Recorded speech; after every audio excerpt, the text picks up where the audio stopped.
Tim, welcome to our channel and thanks for logging on. Today we're discussing the Rolex Oyster Perpetual Explorer II reference 216570.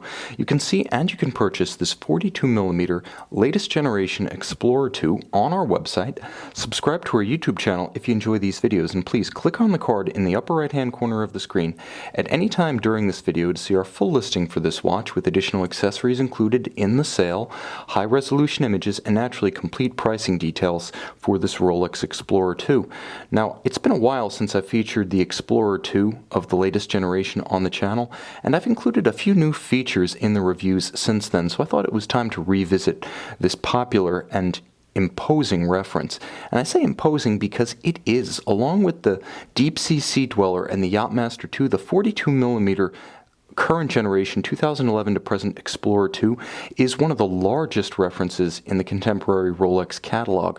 So 42mm is the measurement across the round of the case from 3 to 9, not including the crown or crown guards.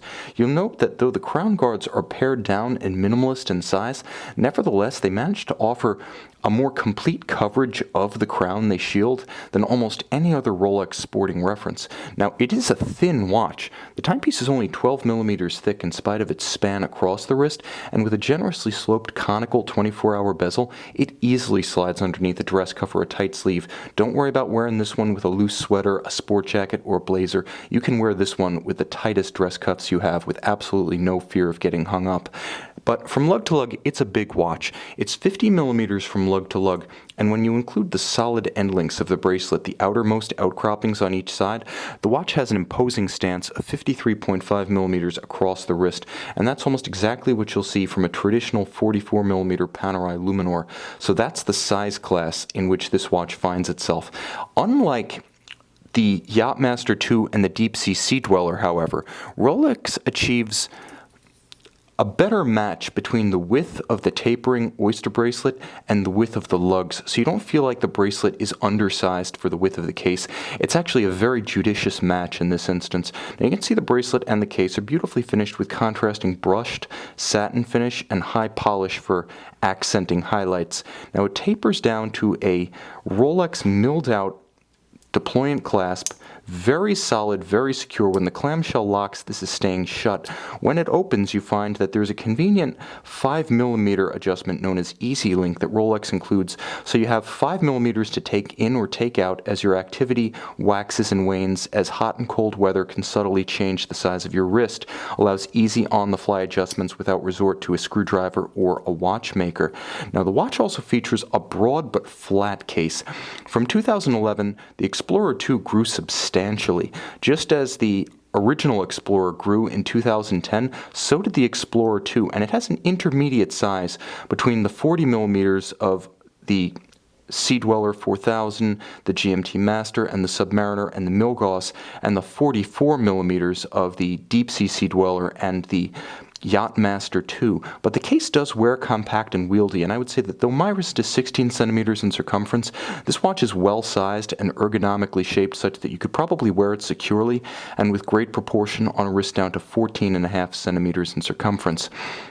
Now the dial is a standout. The first thing you notice is just how big it is. The combination of the black dial with the white metal is a little bit more true to Explorer II history, as the original early 70s variants with their orange arrow hands, needle seconds hand, and of course their first generation calibers and bezels were very much in the mold of the watch you see here. Black dial, stainless steel, and of course it should be noted that the hands at their base, where they join at the cannon pinion, are actually blacked out to create a phantom look that recalls those first 1971 and 72 Explorer II references. So the phantom look of the floating hands is an exclusive to the black dialed variant of the current Explorer II. The standard white dial does not have that becoming detail.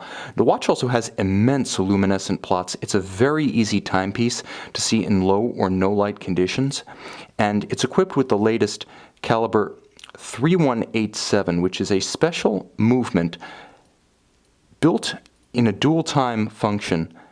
So it has that traditional Explorer II mid-80s to present ability to set the 24-hour hand separate from the local hand, not a feature of the original Explorer IIs in the early 70s. But what this also has is Rolex's own in-house Parashock shock absorption system. It has a bigger base plate with a broader date wheel to fill out the larger dial, and of course it has the Parachrome blue hairspring, anti-magnetic, and also with a Breguet overcoil architecture such that it not only gives you resistance to magnetically induced timing variation, but also gravitationally or positionally induced timing variation.